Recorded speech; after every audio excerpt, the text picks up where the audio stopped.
Hello, everybody. Welcome to today's Reading Through the Bible in 365. We finished First Chronicles yesterday. So today we are doing Second Chronicles chapter 1, 2, and 3. And then we're doing John chapter 10, verses 1 to 23. So let's get started with Second Chronicles chapter 1. Solomon, son of David, took firm control of his kingdom, for the Lord his God was with him and made him very powerful. Solomon called together all the leaders of Israel, the generals and captains of the army, the judges, and all the political and clan leaders. Then he led the entire assembly to the place of worship in Gibeon for God's tabernacle. Oh, wait. It helps to read the sentence correctly. So let's go. Then he led the entire assembly to the place of worship in Gibeon, for God's tabernacle was located there. It makes a big difference when you say the sentence correctly. This was the tabernacle that Moses, the Lord's servant, had made in the wilderness. David had already moved the ark of God from Kiriath Jearim to the tent he had prepared for it in Jerusalem. But the bronze altar made by Bezalel, son of Uri and grandson of Hur, was there at Gibeon in front of the tabernacle of the Lord. So Solomon and the people gathered in front of it to consult the Lord. There, in front of the tabernacle, Solomon went up to the bronze altar in the Lord's presence and sacrificed 1,000 burnt offerings on it. That night, God appeared to Solomon and said, "What do you want? Ask, and I will give it to you." Solomon replied to God, excuse me, oh my goodness, I don't know if you heard that, but whew. Solomon replied to God, "You showed great and faithful love to David, my father, and now you have made me king in his place. O Lord God, please continue to keep your promise to David, my father, for you have made me king over a people as numerous as the dust of the earth. Give me the wisdom and knowledge to lead them properly, for who could possibly govern this great people of yours?" God said to Solomon, "Because your greatest desire is to help your people, and you did not ask for wealth, riches, fame, or even the death of your enemies for a long life, but rather you ask for wisdom and knowledge to properly govern my people, I will certainly give you the wisdom and knowledge you requested. But I will also give you wealth, riches, and fame, such as no other king has had before you, or will ever have in the future." Then Solomon returned to Jerusalem from the tabernacle at the place of worship in Gibeon, and he reigned over Israel. Solomon built up a huge force of chariots and horses. He had 1,400 chariots and 12,000 horses. He stationed some of them in the chariot cities and some near him in Jerusalem. The king made silver and gold as plentiful in Jerusalem as stone, and valuable cedar timber was as common as the sycamore fig trees that grow in the foothills of Judah. Solomon's horses were imported from Egypt and from Cilicia. The king's traders acquired from Cilicia at the standard price. At that time, chariots from Egypt could be purchased for 600 pieces of silver, and horses for 150 pieces of silver. They were then exported to the kings of the Hittites and the kings of Aram. Chapter 2. Solomon decided to build a temple to honor the name of the Lord, and also a royal palace for himself. He enlisted a force of 70,000 laborers, 80,000 men to quarry stone in the hill country, and 3,600 foremen. Solomon also sent this message to King Hiram at Tyre. Send me cedar logs as you did for my father David when he was building his palace. I am about to build a temple to honor the name of the Lord my God. It will be a place set apart to burn fragrant incense before him, to display the special sacrificial bread, and to sacrifice burnt offerings each morning and evening on the Sabbaths, at the new moon celebrations, and at the other appointed festivals of the Lord our God. He has commanded Israel to do these things forever. This must be a magnificent temple because our God is greater than all other gods. But who can really build him a worthy home? Not even the highest heavens can contain him. So who am I to consider building a temple for him except as a place to burn sacrifices for him, to him? So send me a master craftsman who can work with gold, silver, bronze, and iron, as well as with purple, scarlet, and blue cloth. He must be a skilled engraver who can work with the craftsmen of Judah and Jerusalem who were selected by my father David. Also send me cedar, cypress, and red sandalwood logs from Lebanon, for I know that your men are without equal at cutting timber in Lebanon. I will send my men to help them.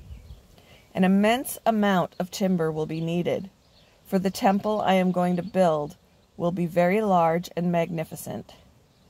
In payment for your woodcutters, I will send 100,000 bushels of crushed wheat, 100,000 bushels of barley, 110,000 gallons of wine, and 110,000 gallons of olive oil. King Hiram sent this letter of reply to Solomon. It is because the Lord loves his people that he has made you their king. Praise the Lord, the God of Israel, who made the heavens and the earth. He has given King David a wise son, gifted with skill and understanding, who will build a temple for the Lord and a royal palace for himself. I am sending you a master craftsman named Huram-Abi, who is extremely talented. His mother is from the tribe of Dan in Israel, and his father is from Tyre. He is skillful at making things from gold, silver, bronze, and iron, and he also works with stone and wood. He can work with purple, blue, and scarlet cloth and fine linen. He is also an engraver and can follow any design given to him. He will work with your craftsmen and those appointed by my lord David, your father. Send along the barley. Send along the wheat, barley, olive oil, and wine that my lord has mentioned. We will cut whatever timber you need from the Lebanon mountains, and will float the logs in rafts down the coast of the Mediterranean Sea to Joppa. From there, you can transport the logs up to Jerusalem. Solomon took a census of all foreigners in the land of Israel, like the census his father had taken, and he counted 153,600. He assigned 70,000 of them as common laborers, 80,000 as quarry workers in the hill country, and 3,600 as foremen. Chapter 3. So Solomon began to build the temple of the Lord in Jerusalem on Mount Moriah, where the Lord had appeared to David, his father. The temple was built on the threshing floor of Araunah, the Jebusite, the site that David had selected. The construction began in mid-spring during the 4th year of Solomon's reign. These are the dimensions Solomon used for the foundation of the temple of God, using the old standard of measurement. It was 90 feet long and 30 feet wide. The entry room at the front of the temple was 30 feet wide, running across the entire width of the temple, and 30 feet high. He overlaid the inside with pure gold. He paneled the main room of the temple with cypress wood, overlaid it with fine gold, and decorated it with carvings of palm trees and chains.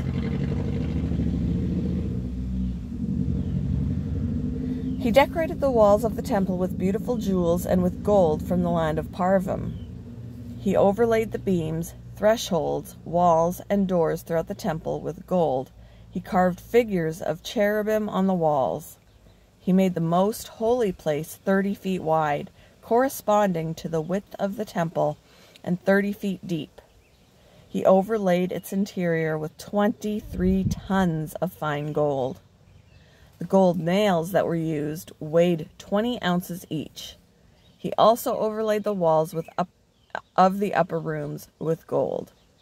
He made 2 figures shaped like cherubim, overlaid them with gold, and placed them in the most holy place. The total wingspan of the 2 cherubim standing side by side was 30 feet.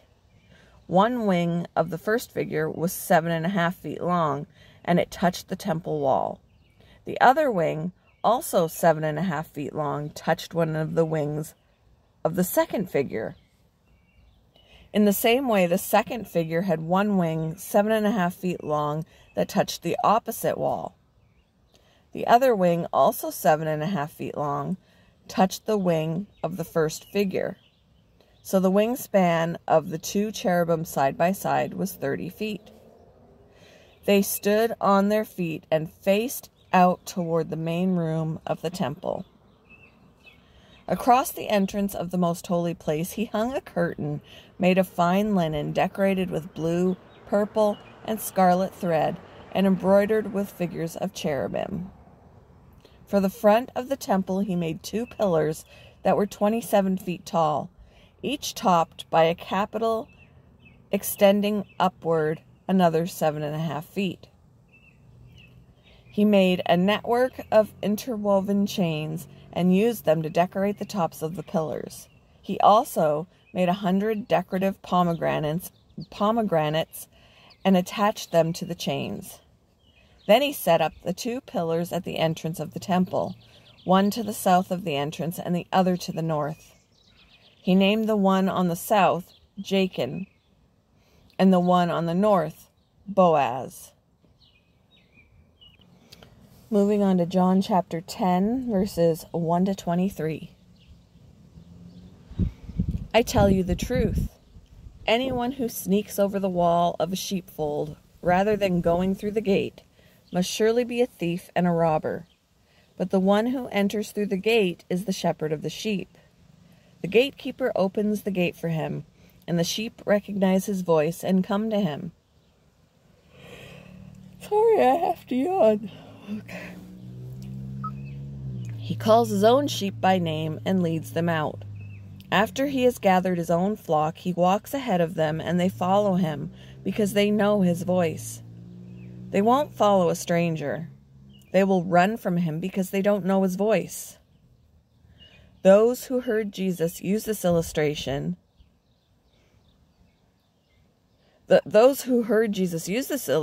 didn't understand what he meant, so he explained it to them.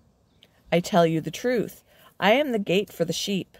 All who came before me were thieves and robbers, but the true sheep did not listen to them. Yes, I am the gate. Those who come in through me will be saved. They will come and go freely and will find good pastures. The thief's purpose is to steal and kill and destroy. My purpose is to give them a rich and satisfying life. I am the good shepherd. The good shepherd sacrifices his life for the sheep. A hired hand will run when he sees a wolf coming. He will abandon the sheep because they don't belong to him, and he isn't their shepherd.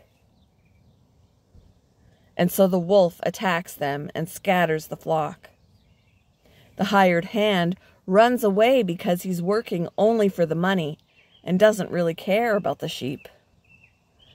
I am the good shepherd. I know my own sheep, and they know me, just as my Father knows me, and I know the Father. So I sacrifice my life for the sheep. I have other sheep too that are not in this sheepfold. I must bring them also. They will listen to my voice, and there will be one flock with one shepherd. The Father loves me because I sacrifice my life so I may take it back again. No one can take my life from me. I sacrifice it voluntarily. For I have the authority to lay it down when I want to, and also to take it up again. For this is what my Father has commanded. When he said these things, the people were again divided in their opinions about him. Some said, "He's demon-possessed and out of his mind. Why listen to a man like that?" Others said, "This doesn't sound like a man possessed by a demon. Can a demon open the eyes of the blind?" It was now winter, and Jesus was in Jerusalem at the time of Hanukkah, the festival of dedication. He was in the temple walking through the section known as Solomon's Colonnade. We end right there on verse 23, and we will pick up tomorrow where we left off. Hope you all have a wonderful day, and I will see you in the next one, guys. Bye.